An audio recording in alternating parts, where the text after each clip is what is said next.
ایاک نعبد و ایاک نستعین۔ میں سارے اسپیکرز کو بڑے رسپیکٹفلی آپ سب کو ایڈمائر کرنا چاہتا ہوں۔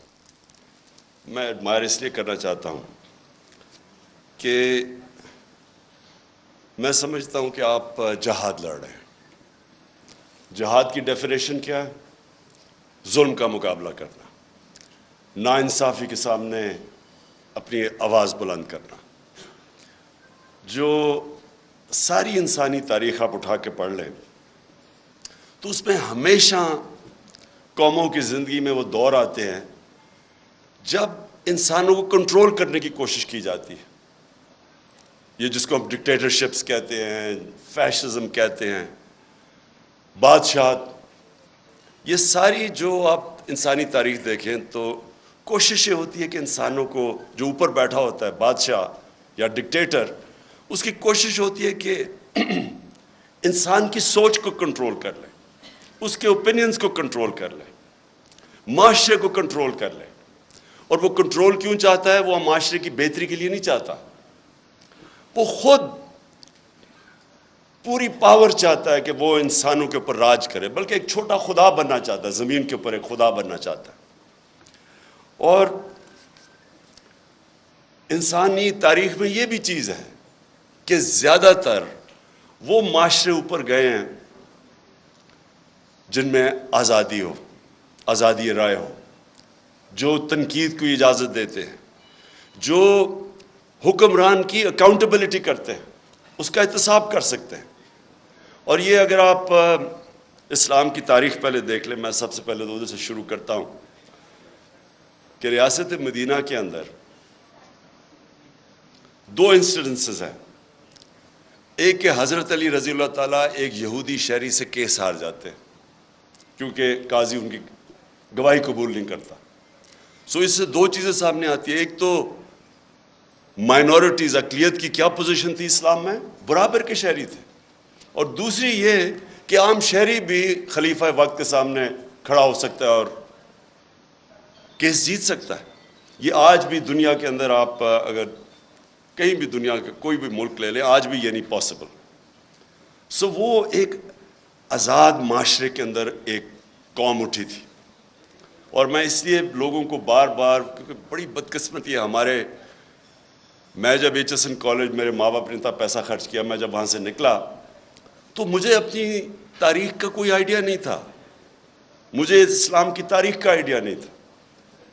وہ آہستہ آہستہ میری زندگی میں، اپنے تجربے سے، میں پھر اپنی زندگی ہمیشہ ایویلیویٹ کرتا رہتا ہوں، اپنی تنقید کرتا ہوں، اپنے آپ کو کوشش کرتا ہوں کہ اپنی غلطیوں سے سیکھوں۔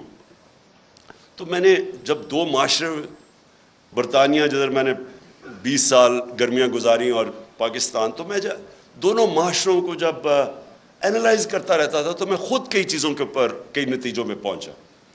تو وہ جو دور تھا 622 سے لے کے 632 تک، جب ہمارے نبی صلی اللہ علیہ وسلم مدینہ میں آئے اور پھر دنیا سے گئے، اس کے اندر انہوں نے انسانوں کو آزاد کر دیا۔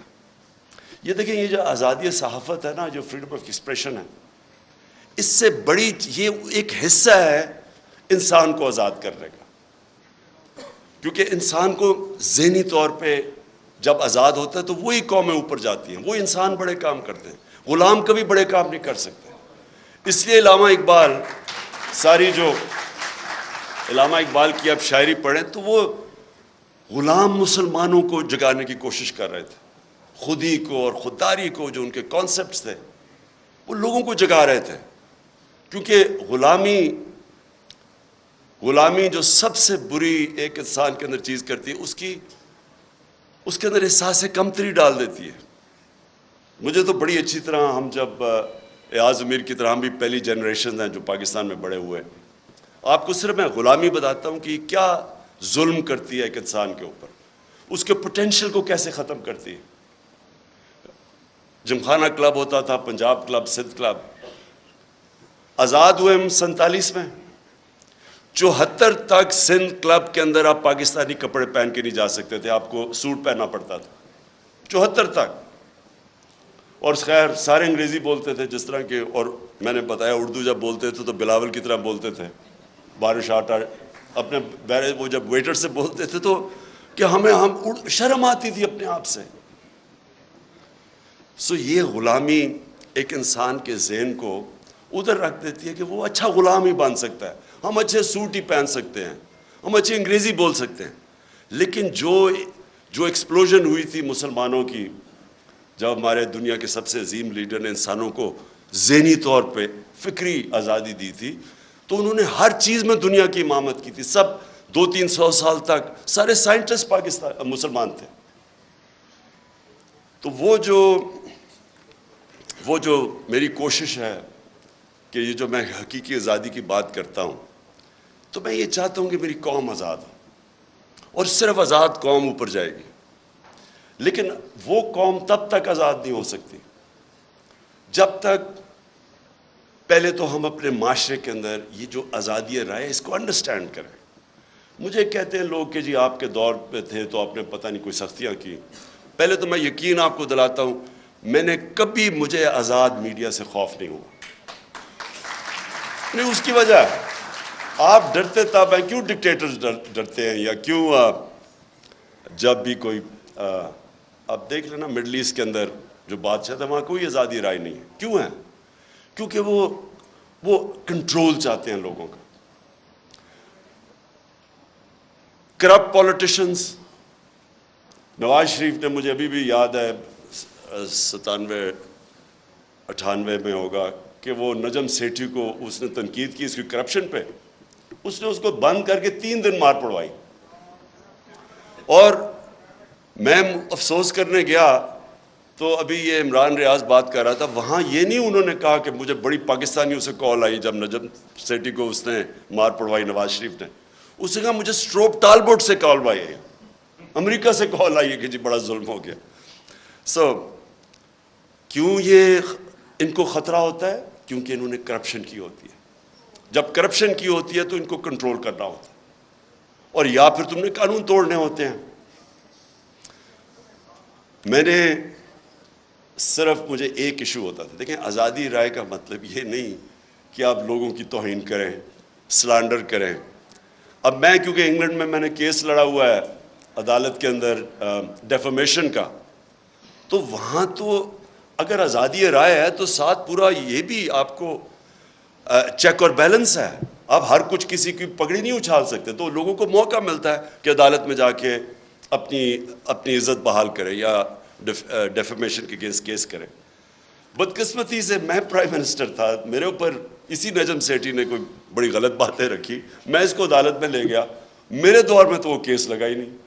تو پرائم منسٹر کو ہی اگر انصاف نہیں ملتا تو بیچارے عام لوگوں کو کیا ملنا ہے؟ جب آپ کے پاس آزادی آتی ہے اس کے ساتھ ذمہ داری بھی آتی ہے. میں نے جتنا ٹائم برطانیہ میں گزارا اس کے ساتھ ذمہ داری ہوتی ہے آزادی کے ساتھ. اب میں دوسری چیز پہ آتا ہوں. پاکستان میں کیا ہو رہا ہے؟ میں نے ابھی ایاز امیر نے بڑی ڈیٹیلز میں اس چیز کے اوپر بات کی. میں اپنی ذرا ایوولوشن بتاتا ہوں کہ ہم جب 90s کے اندر تماشا دیکھ رہے تھے، دونوں پارٹیز آئیں، 2 دفعہ کرپشن میں دونوں کو نکالا گیا، تو تب ہمارے ان دونوں پارٹیز کو دیکھ کے میرے بھی ذہن میں آیا کہ شاید کم کرپشن ہوگی کہ اگر ملٹری اس سے بہتر ہوگی. یہ ہم نے واقعی سوچنا شروع کر دیا کہ اس سے بہتر تو ہے. وہ ضیاء کے زمانے میں گروتھ ریٹ بھی زیادہ تھی، اکانومی بھی آگے تھی، لگ رہا تھا. تب وار چیز ہے کہ تنقید نہیں تھی تو اس کے کئی چیزیں پتہ ہی نہیں چلتی تھی. تو ہم نے بھی یہ سوچنا شروع کیا، کیونکہ انہوں نے جو دونوں دفعہ کرپشن میں گئی، ان کے اوپر پورے دونوں نے ایک دوسرے کے اوپر جو کیسز بنائے کرپشن کے، کوئی سر مال تھا، کوئی حدیبہ پیپر مل تھی.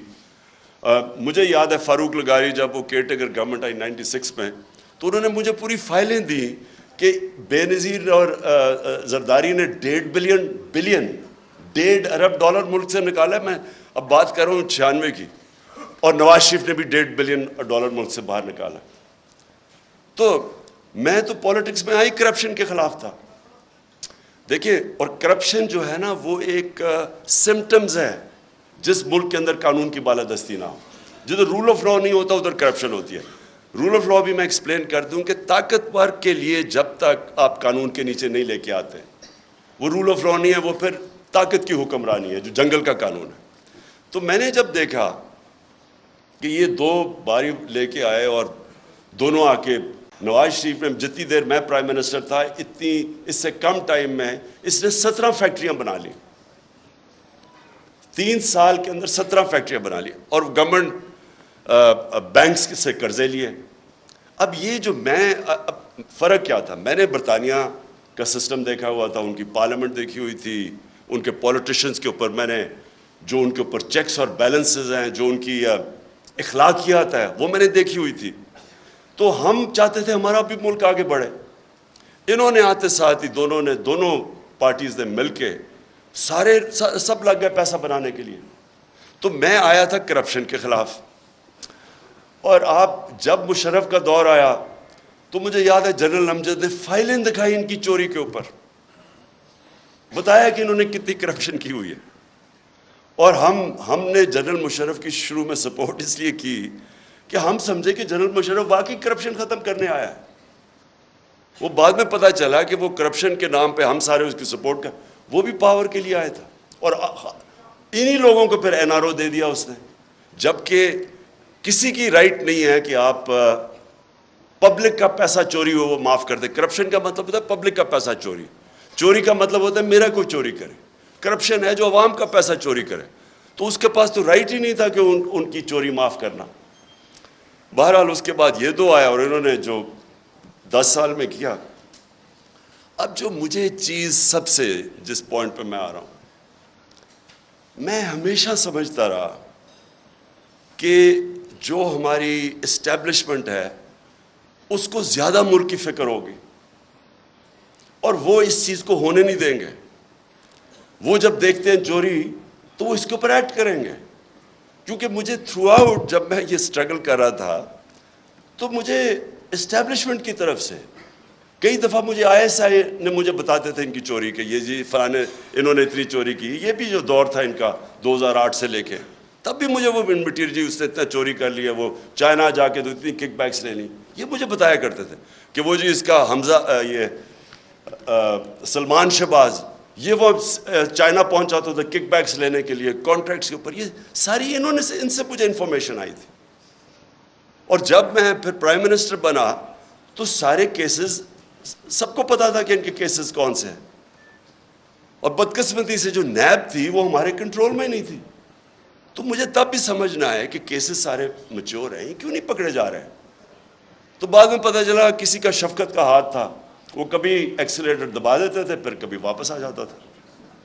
ہم جناب دیکھ رہے ہیں تماشا, گالیاں ہمیں پڑ رہی ہیں کہ جی آپ نے وہ کسی کو نیب میں لے کے جاتے تھے تو مجھے گالیاں نکال کے اندر جاتے ہوئے بھی باہر نکلتے.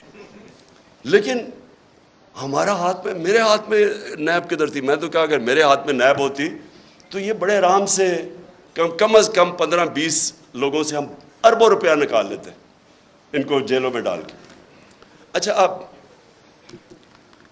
اب جناب یہ اپریل میں جو ہوا, میرے ذہن میں جو شوق ہے, چلیں ہم یہ نہیں کسی کو اکیوز کرتے کہ وہ ایک سازش کا حصہ تھی, لیکن میں یہ سوال پوچھتا ہوں اسٹیبلشمنٹ سے کہ آپ نے ان لوگوں کو کیسے ہمارے ملک کے اوپر مسلط ہونے دیا جبکہ آپ خود ہی بتاتے تھے کہ ان کی کتنی چوری ہے. اس کا تو یہ مطلب کہ چوری آپ کے لیے بری چیز نہیں ہے. اور میں اس لیے ایک ملک میں یہ اپنے دور میں نے شروع کر دیا تھا رحمت للعالمین اتھارٹی بنا کے سیرت نبی اپنے بچوں کو پڑھائیں. کیونکہ جو امر بالمعروف ہے وہ ایک معاشرے کا کارنر سٹون ہوتا ہے. ایک معاشرہ جب اچھائی کے ساتھ کھڑا ہوتا ہے اور برائی کے خلاف کھڑا ہوتا ہے تو معاشرہ فائٹ کرتا ہے برائی, کرپشن کو معاشرہ فائٹ کرتا ہے. لیکن جب آپ برائی کو برائی نہ سمجھیں, کرپشن بری چیز ہی نہیں ہے, چوری بری چیز نہیں ہے, تو محنت کون کرے گا آپ کے معاشرے میں؟ اگر آپ نے معاشرہ اپنا تباہ کرنا ہے, آپ کو کوئی ایٹم بم پھینکنے کی ضرورت نہیں ہے, صرف اخلاقیات ختم کر دیں, اچھے برے کی تمیز ختم کر دیں.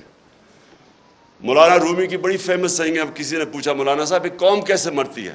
انہوں نے 2 درختوں کا بتایا, ایک بڑا خوشبودار اور ایک بڑا برا درخت. انہوں نے کہا جب ایک قوم ان کے اندر فرق کرنا ختم کر دیتی ہے, اچھے برے کی تمیز ختم کرتی ہے, قوم مر جاتی. اس لیے ہی جو مدینہ کی ریاست تھی وہ امر بالمعروف پہ کھڑی ہوئی تھی. سارے معاشرے کو حکم کیا گیا تھا کہ آپ نے برائی کے خلاف کھڑے ہونا ہے. اب میں نے انگلینڈ کے اندر یہ دیکھا ہے, میں امر بالمعروف پہ وہ چل رہے ہیں. آپ کو میں بتاؤں کہ ان کا ایک بہت بڑا نام تھا لارڈ جیفری آرچر. بڑا مارگریٹ تھیچر کا رائٹ ہینڈ, ان کی پرائم منسٹر کا رائٹ ہینڈ آدمی تھا. جب ان کی ساری سوشل کیلنڈر کے اوپر وہ تھا, ہمیشہ اس کی اخباروں میں اس کی موومنٹس آتی تھی. اس نے ایک عدالت کے اندر اس نے ایک جھوٹ بول دیا. کیس تھا ڈیفامیشن کا, اس نے جھوٹ بول دیا. آپ سوچیں کہ اتنا طاقتور آدمی, اس نے جھوٹ بولا, 3 سال جیل ڈالا اسے. اور جب وہ جیل سے باہر نکلا, کسی گھر کوئی اسے انوائٹ نہیں کرتا تھا. وہ جو اتنا پاپولر آدمی تھا اس کو کوئی انوائٹ نہیں کرتا تھا. عوام نے فیصلہ کیا کہ جناب اس نے غلطی کی ہے, اس نے, اور کیا کیا, جھوٹ بولا. اب یہاں سوچے کہ لنڈن تو تھوڑے, پاکستان بھی میں میری کوئی پراپرٹی نہیں ہے, اور اس کے اوپر پھول پھینکے جا رہے ہیں. وہ جا کے ادھر جا کے وہ دوسرا والا کہہ رہا ہے کہ یعنی قطری خط جو ایک اپنی اربوں روپے کی پراپرٹیز کے لیے ایویڈنس پریزنٹ کر دے اور اس کو کوئی فرق ہی نہ پڑے ملک میں. ایک برنی میڈوف ملٹی بلینر بن گیا امریکہ کے اندر. اس کے بعد اسے پتا چلا کہ جی برنی میڈوف نے جو پیسہ بنایا تھا وہ ایک پونزی اسکیم تھی, یعنی ایک فراڈ سے بنایا تھا. اس کے 2 بیٹے تھے اور بیوی, ان کو بھی نہیں پتا تھا. جیسے ہی پتا چلا ان کو کہ یہ فراڈ میں پکڑا گیا, جب اسے پکڑا, ایک بیٹے نے خودکشی کر لی, مطلب کہ میں معاشرے میں نہیں اب رہ سکتا. دوسرا بیٹا سولٹری, یعنی اپنے آپ کو اس نے آئسولیٹ کر دیا اور 2 سال کے بعد مر گیا. بیوی نے طلاق دے دی, یعنی اس کی اپنی فیملی نے اس کو ڈسون کر دیا. سنگاپور کے اندر 2 لی کوان یو جو سنگاپور کا بڑا اسٹیٹسمن تھا, 2 اس کے وزیروں میں جب کرپشن میں پکڑے گئے خودکشی کر لی. دیکھیں جب معاشرہ کرائم فائٹ کرتا ہے تب کرائم آپ جیتتے ہیں. اب میں جب تھا جی فلانے نے پیسہ ادھر کر دیا, اس نے ادھر کر دیا, کس کو پکڑیں گے آپ جب تک معاشرے کے اندر آپ یہ اچھے برے کی تمیز نہیں دیں گے. اور ادھر میڈیا کا بہت بڑا ہاتھ ہے. اب ابھی آپ نے بات کی کہ جی دیکھیں کوئی سچ فلانے کے لیے اور کوئی سچ عمران خان کے لیے, ٹھیک کہہ رہے ہیں, یہ بالکل آپ ٹھیک کہہ رہے ہیں کہ گورننس, کوئی کہے گا کہ عمران خان کی بہتر ہے, کوئی کہے گا کہ شہباز شریف کی بہتر ہے, کہہ سکتے ہیں کیونکہ ڈفرینٹ اوپینینز ہے. کوئی کہے گا کہ اکانومی اس ٹائم میں بہتر تھی, کوئی کہے گا میرے ٹائم میں, یہ بالکل ٹھیک ہے. لیکن جب کوئی لوگ کرپشن کے اندر 16 ارب روپے کی corruption open and shut case میں, اگر ایف آئی اے کو اس کا انڈر ٹرائل ہے, اس کو آپ کیسے کہہ سکتے ہیں کہ جی وہ میری رائے اور فرق ہے اور اس کی رائے فرق ہے. وہ تو اس کا مطلب کہ جب اب نواز شریف جھوٹ بول کے 4 ارب روپے کی پراپرٹیز ہیں لنڈن کے اندر جدھر ہیں, اس کے بیٹے نے ایڈمٹ کیا کہ یہ بینیفیشری اونر ان پراپرٹیز کی مریم نواز ہے. مریم نواز جب چھوٹی تھی, جب پراپرٹیز نہیں, اس کا مطلب نواز شریف کا پیسہ ہے. کیا وجہ ہے کہ آج تک اس کو کئی لوگ لیڈر مانتے ہیں, بلکہ اسکیم پوری ایک کوشش ہو رہی ہے کہ اس کو پاکستان کے اندر ابھی پھر کہ عمران خان کو بھی ڈسکوالیفائی کرو اور پھر کہیں جی اچھا دونوں کو ہم الیکشن لڑنے کی اجازت دے دیتے ہیں, یعنی مجھے اور اس کو ایک ہی جگہ پہ کھڑا کر دیا. اتنے بڑے لٹیرے کو کہ یہ کہہ رہے ہیں کہ جناب عمران خان وہ کیونکہ پتہ نہیں وہ اس کیس کے اندر الیکشن کمیشن. دیکھیں یہ ہمارا سب سے بڑا چیلنج ہے. اور ادھر میڈیا کا بہت بڑا رول ہے, بیکاز میڈیا عوام کے اوپینین کو شیپ کرتا ہے.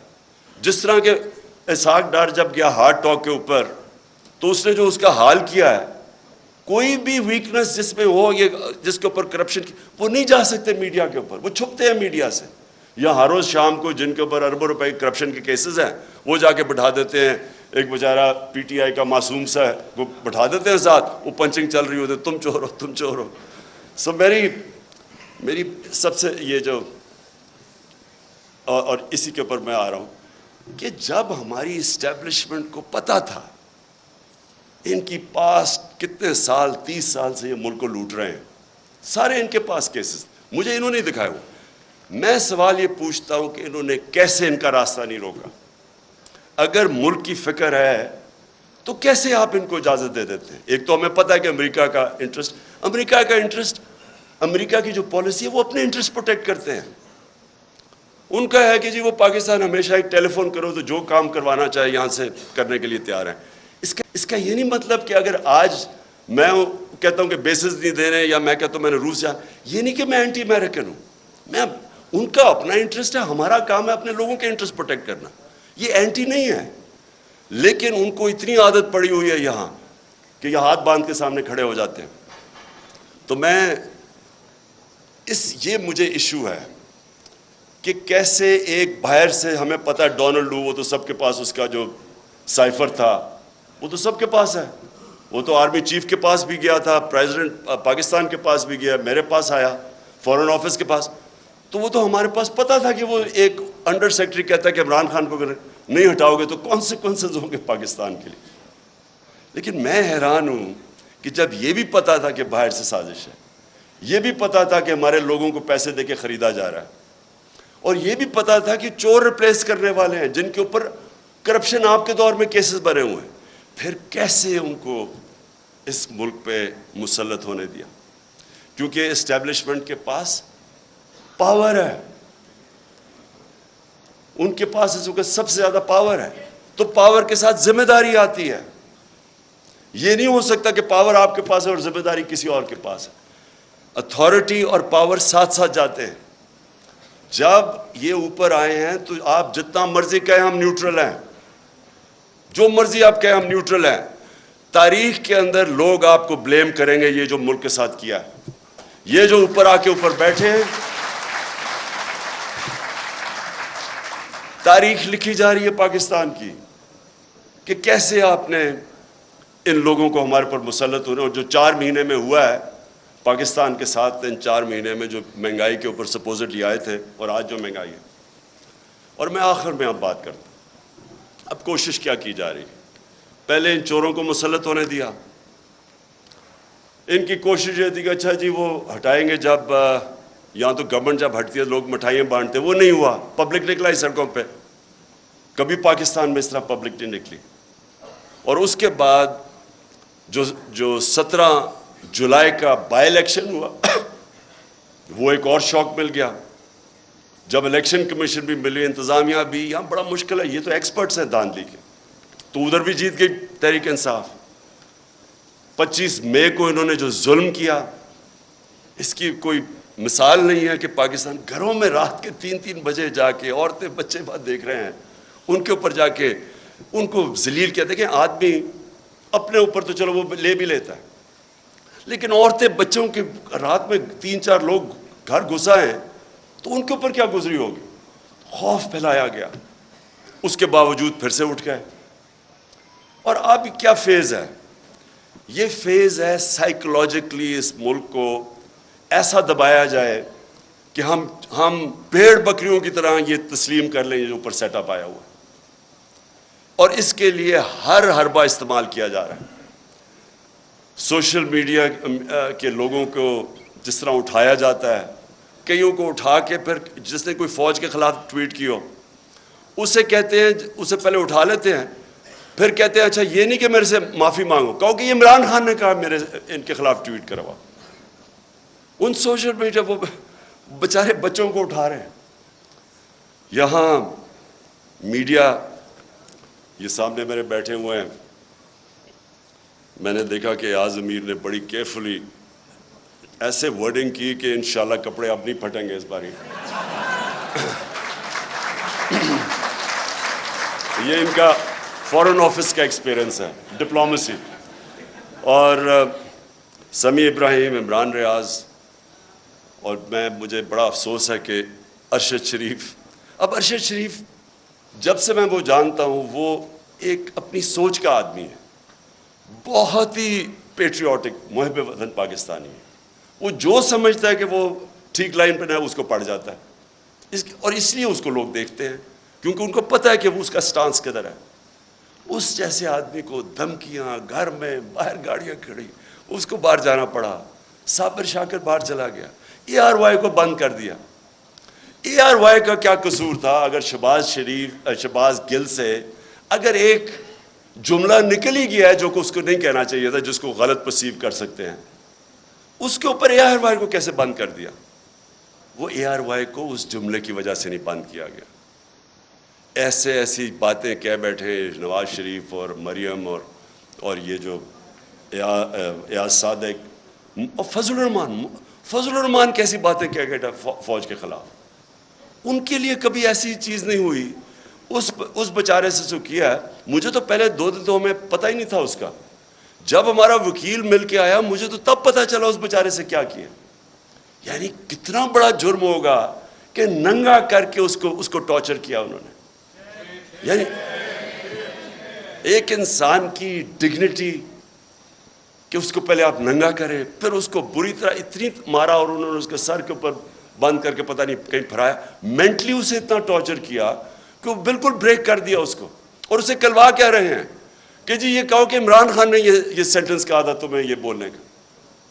اس کے پیچھے اس کو بند کیا ہوا اور اس سے جو بیچارہ جو اسے حال کیا، مجھے تو یعنی میرے خیال میں کہ ہمارا معاشرہ ادھر گر رہا ہے، اللہ کرے کہ اس سے اور نیچے نہ جائے۔ مجھے تو شرم آتی ہے یہ کر کیا رہے ہیں، اور کر کیا رہے ہیں وہ ان چوروں کو اوپر مسلط کرنے کے لیے ہمیں ایکسیپٹ کروا رہے ہیں ان کو۔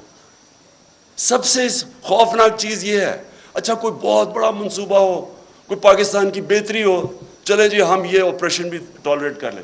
یہ چور جو 30 سال سے ملک کو پیسہ چوری کر رہے ہیں، 26 سال میں ان کے اگینسٹ جہاد کر رہا ہوں، ان کو ایکسیپٹ کروانے کے لیے میڈیا کا منہ بند، خوف پھیلا رہے ہیں، لوگوں کو ڈرا رہے ہیں، اور پھر آگے پلاننگ کر رہے ہیں کہ کسی طرح تحریک انصاف ٹوٹ جائے گی۔ ہمارے لوگوں کو کال کر رہے ہیں، ہمارے ایم این ایز کو کال کر رہے ہیں، ہمارے سینئرز کو اپروچ کر رہے ہیں، خوف پھیلا رہے ہیں ان کے اندر۔ اور میں اس لیے آج ساری اپنی قوم کے سامنے کہنا چاہتا ہوں کہ دیکھیں یہ واقعی ایک پاکستان کا ڈیفائننگ مومنٹ ہے۔ میں پھر سے کہوں گا کہ آز امیر اور میں، ہماری وہ جنریشن ہے جو پاکستان کے ساتھ بڑی ہوئی ہے۔ میں نے کبھی اپنی قوم کے اندر یہ شعور نہیں دیکھا، ایسی بیداری نہیں دیکھی۔ فیملیز رات کے 12 بجے تک جلسے اٹینڈ کر رہی ہیں۔ میں جب انہوں نے جب 25 مئی کو یہاں ظلم کیا تو ہم بڑی وہ کنٹینر میں آہستہ آہستہ جب آ رہے تھے، صبح کے 6 بجے 7 بجے سڑکوں کے اوپر لوگ کھڑے ہوئے تھے، اور فیملیز اور بچے لوگوں نے اٹھائے ہوئے۔ یہ کوئی بھی، میں یہ چیلنج ان کو کرتا ہوں، آپ جو مرضی کر لیں، جتنا مرضی خوف پھیلا لیں، یہ جو اس وقت اس ملک میں بیداری ہے اور یہ جو قوم اٹھ رہی ہے، آپ کچھ بھی نہیں کر سکیں گے۔ آپ جو مرضی کر لیں، یہ قوم، یہ جو بیداری کا اور شعور کا جن ہے، یہ کبھی بوتل میں آپ واپس نہیں ڈال سکتے۔ اور جتنا آپ اس کے اوپر آپریشن کریں گے اور جتنا لوگوں کے اوپر ظلم کریں گے، اسے شہباز گل سے پوچھ رہے جی عمران خان کھاتا کیا ہے؟ پہلے تو اسے کہہ رہے ہیں کہ عمران خان کے خلاف سٹیٹمنٹ دو، پھر کہتے کھاتا کیا ہے؟ میں آپ سب کو بتانا چاہتا ہوں کہ یہ ایسے نہیں وہ پوچھ رہے کھاتا کیا ہے کہ ان کو میری ڈائٹ کی اتنی فکر نہیں ہے۔ 4 شہباز شریف کے جو گواہ تھے ایف آئی اے کے 16 ارب کے کرپشن کیس کے اندر، 4 گواہ 2 مہینے کے اندر ہارٹ اٹیک سے مرے ہیں۔ ان کو کھانے کا ہی پتا تھا کہ وہ کھاتے کیا ہیں۔ اس کا جو انویسٹیگیٹر تھا ڈاکٹر رضوان ایف آئی اے کا، وہ ہارٹ اٹیک سے مرا۔ جو دوسرا انویسٹیگیٹر تھا اس کو ہارٹ اٹیک ہوا لیکن بچ گیا۔ اور یہ کھاتے کیا ہیں پتہ ہوتا ہے تو یہ پھر ان کو آگے پھر کیسے ان کو ٹھکانے لگاتے ہیں۔ تو میں یہ آخر میں اپنے نیوٹرلز کو پیغام دینا چاہتا ہوں، کیا آپ کو فکر ہے اس قوم کی؟ بالکل ایاز امیر نے ٹھیک بات کی. آپ کو پتہ ہے ملک کدھر جا رہا ہے؟ کیا کسی ملک کی جو معیشت کا اس وقت حال ہے، کیا جب تک پولیٹیکل سٹیبلٹی نہیں آتی معیشت ریکور کر سکتی ہے؟ معیشت کیسے آپ کی ٹھیک ہوگی جب ایک ملک میں کسی کو واقعی نہیں پتا، مجھے نہیں پتا، کسی کو نہیں پتا کہ 1 مہینے 2 مہینے 3 مہینے میں کیا ہوگا. میں نے اگر آج معیشت اس طرح اوپر جاتی ہے، دولت میں اضافہ تب ہوتا ہے جب ملک میں انویسٹمنٹ ہوتی ہے، نوکریاں ملتی ہیں، ویلتھ کریشن ہوتی ہے. تو جو بھی انویسٹمنٹ کرتا ہے وہ پہلے دیکھتا ہے کہ آج اگر میں پیسہ انویسٹ کروں گا تو 3-6 مہینے 1 سال کے بعد اس کو سرٹنٹی چاہیے ہوتی ہے، اس کو سٹیبلٹی چاہیے ہوتی ہے اگر پیسہ اس نے انویسٹ کر رہا ہے. آج کون انویسٹ کرے گا؟ اور اگر یہی آپ کا خیال ہے کہ بہت بڑی اچیومنٹ ہو گئی کہ جی وہ ابھی سعودی عربیہ سے پیسہ آ جائے گا اور ادھر سے آ جائے گا پیسہ یو اے ای سے یا چائنا نے، اس سے تو یہ تو کینسر کا علاج ڈسپلن سے کر رہے ہیں آپ. اگر ویلتھ کریشن ہی نہیں ہو رہی اور آپ قرضے لیتے جا رہے ہیں تو قرضے تو واپس کرنے ہیں آپ نے، تو ڈیٹ سروسنگ تو بڑھتی جا رہی ہے. ہم جب پہلا سال تھا تو جتنا ہم نے ٹیکس اکٹھا کیا آدھا ٹیکس چلا گیا ڈیٹ سروس، قرضوں پہ سود دینے پہ، تو سارے ملک کے لیے آدھا ٹیکس رہ گیا. سو اس لیے یہ کوئی حل ہے کہ آپ سمجھیں کہ تھوڑے قرضے آ گئے تو چلو تھوڑا اور ملک آگے چل جائے گا؟ حل اس کا یہ ہے پولیٹیکل سٹیبلٹی میں، اور پولیٹیکل سٹیبلٹی صرف آئے گی فری اینڈ فیئر الیکشن سے. اس کے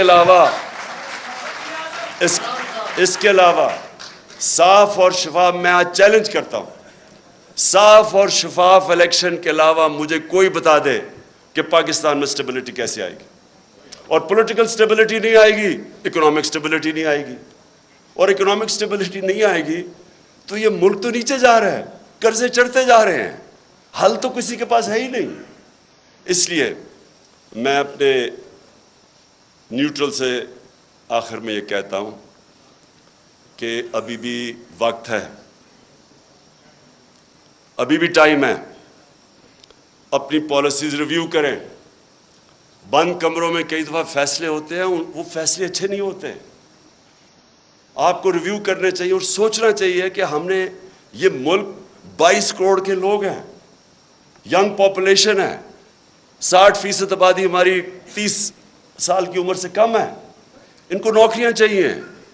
اور اگر اس وقت صحیح فیصلے نہیں ہوں گے اور یہ کمپاؤنڈ فیلئر کیا جائے گا کہ انہی لوگوں کے اوپر کوشش کریں گے کہ سختی کر کے آپریشن کر کے کہیں ہم ان چوروں کو ایکسیپٹ کر جائیں.